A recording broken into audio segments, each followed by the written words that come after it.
Кина одобри амбициозен проект за изградба на првата подводна вселенска станица во длабочините на Тихиот океан. Оваа футуристичка лабораторија ќе служи за истражување на длабоководните екосистеми, нови технологии и можности за долгорочно човечко присуство под вода. Проектот е поддржан од кинеската влада како дел од стратегијата за проширување на научните истражувања и технолошките капацитети. Според официјалните податоци, станицата ќе биде автономна и ќе користи напредни системи за одржување на животот и енергијата.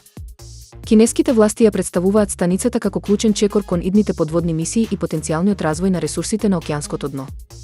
Покрај научните цели, проектот има и стратешко значење, бидејќи подводните истражувања се повеќе добиваат геополитичка важност. Додека Кина напредува со плановите, експертите дебатираат за техничките предизвици, вклучувајќи ја безбедноста на екипажот и одржливоста на проектот. Очекувањата се дека подводната вселенска станица ќе започне со работа во следните неколку години, отворајќи нови хоризонти за науката и технологијата. Научници развија иновативен вид асфалт кој може сам да ги поправа дупките на патиштата. Овој материјал содржи специјални микрокапсули со лепливи супстанции кои се активираат при оштетување, автоматски пополнувајќи ги пукнатините. Оваа технологија е тестирана во неколку европски земји и покажала одлични резултати во зголемување на издржливоста на патиштата.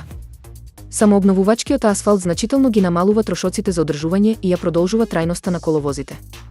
Идејата за вакви патишта е особено привлечна за земји како Македонија, каде оштетувањата на инфраструктурата се честа појава.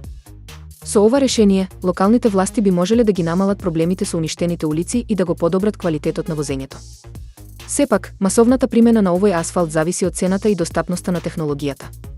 Ако се покаже економски одржливо, ваквото решение би можело да стане стандард во иднина, носејќи револуција во патната инфраструктура.